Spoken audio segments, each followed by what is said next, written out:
Hunter Biden is now offering to testify, oh, what a deal, about his foreign business dealings at a public House hearing next month. The first son had already been subpoenaed to appear for a closed-door deposition with the House Oversight Committee, but his attorney claims the private deposition will only work to conceal the truth. I'll just let that settle in. Hunter's attorney says in a letter to the House lawmakers, quote, "We've seen you use closed-door sessions to manipulate, even distort the facts and misinform the public. We therefore propose opening the door," end quote. But it appears the House Oversight Committee won't take Hunter Biden up on his new offer.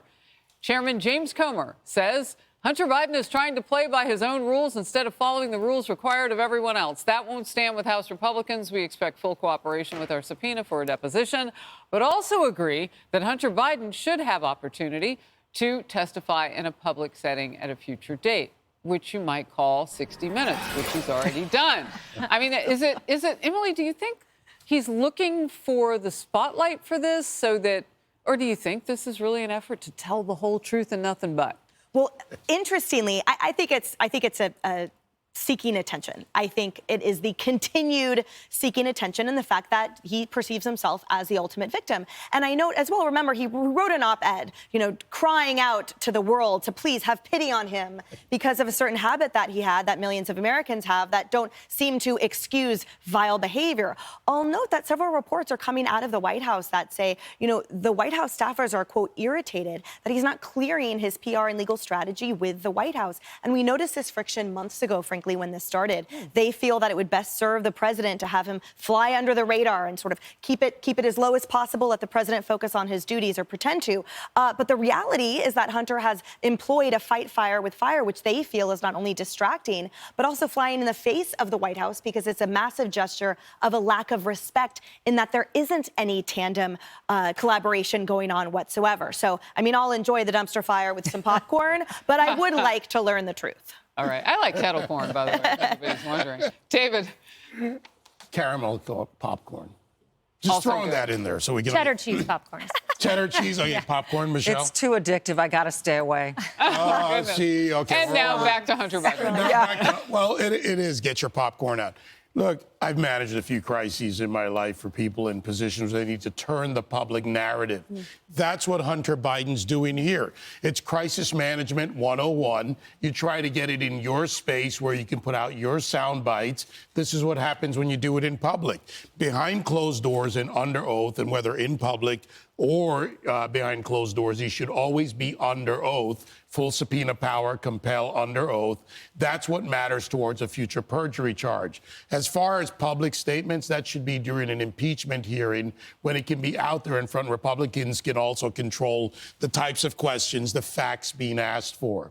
This is crisis management 101. That's all it is, trying to turn it to his advantage. It's also hubris. And the Bidens have plenty of hubris, from a Joe Biden who tells you whatever story in the moment to a Hunter Biden who lies about whatever involvement in the moment. So hubris, crisis management, that's all this is. You know what I think is really fascinating, though, Michelle? I mean, you have a presidential candidate on the right who is handling business in court, coming out, talking, doing what he needs to do, campaigning with rallies that are big, so on and so forth.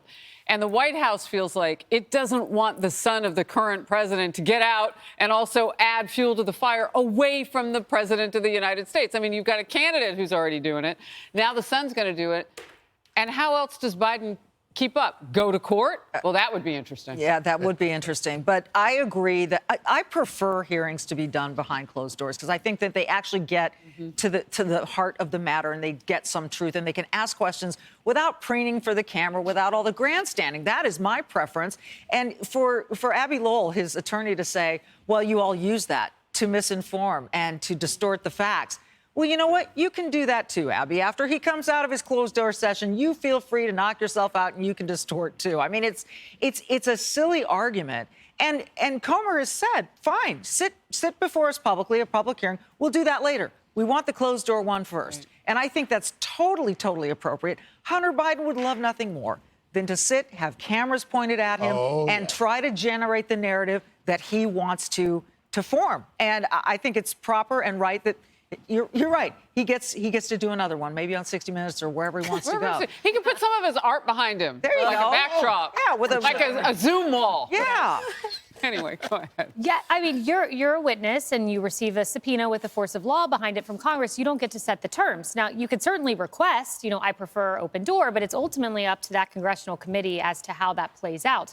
But I think what Hunter Biden knows in his mind is, if I don't comply with this, I could be held in contempt of Congress. But ultimately, it's Biden's DOJ that gets to decide whether to prosecute that. And do you think the DOJ that oversaw that plea deal, we all saw how that played out, whether they'll actually take those steps, I'll leave that for viewers to decide. But just to underscore your point, Emily, about the White House being frustrated, he's not clearing his strategy with them. It was one staffer, I don't know if it's a rogue staffer that just talked to Mediaite, but regardless, Karine Jean-Pierre stood at the podium time after time saying, I don't comment on Hunter. I refer you to Hunter's attorneys. He's a private citizen. You can't have it both ways. You can't coordinate strategy on the taxpayer dime and then say, refer you to the private citizen Hunter's attorneys. Unless it's not going Unless well. you're a Biden. Great. Unless you're a Biden. Unless you're Biden. Yeah. Hey, everyone. I'm Emily Compagno. Catch me and my co-hosts Harris Faulkner and Kayleigh McEnany on Outnumbered every weekday at 12 p.m. Eastern, or set your DVR.